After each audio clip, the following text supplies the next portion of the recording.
Righto, so I thought I'd do something a little bit different today than the standard old chainsaw and log video, or I just got this one running video.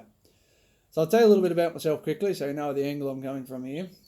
Josie Saunders, my partner, and myself collect vintage chainsaws. We do quite a few shows, and at the shows you meet a lot of old fellas that had old chainsaws, and they always got a good yarn to tell you. And then there's one thing I like more than picking up an old saw is picking up a new yarn from an old gentleman that's spent his life in the bush.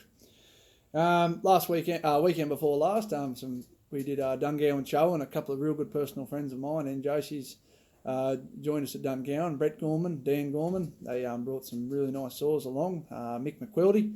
Between the four of us, I think we had close to 80 chainsaws at that show. So we had everything ranging from, the newest 661 Stihl to my old 1940s Telly's two-man chain. So we had Contra Lightnings, 250 McCullochs, Pioneer 620s, Denham Tornadoes, Aspens, Blue Streaks, 090s, everything, you name it, it was there. There wasn't many saws we didn't have there. We had a real good variety, I think. I think it was one of our better shows with the four of us making a good team. Anyway, this yarn didn't come from that show. This is from a couple of old timber fallers that were down in my grandfather's area back many years ago.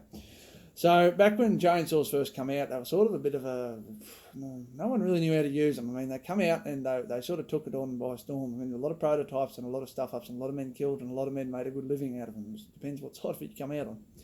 These two fellas hadn't done a great amount of falling prior to buying this two-man chainsaw. But they learnt quickly, and they didn't take long until they become two of some of the well-renowned and best timber cutters around, these two blokes. But they were two brothers.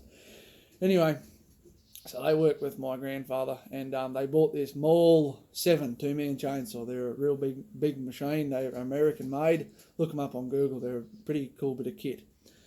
Anyway, so they bought this two-man chainsaw. My grandfather said they didn't have a great amount of idea, but he said they learnt quick. But anyway, he said you could always tell where they'd been. He said because you'd see a great big tree like this flat, and then he said you'd just see a path of destruction opposite end of where the tree fell, straight up through the scrub where they didn't engage the clutch. They just fell the tree and took off flat running with his saw, full rev still going. He said they'd take out little saplings, big trees, flopping, everything just flat like they'd gone through there and chained with a dozer. He said you could soon tell where those blokes had been. He said you knew which tree was yours and which was theirs. He said because there was 100 metres of just cleared country where they just took off flat stick with this machine going still.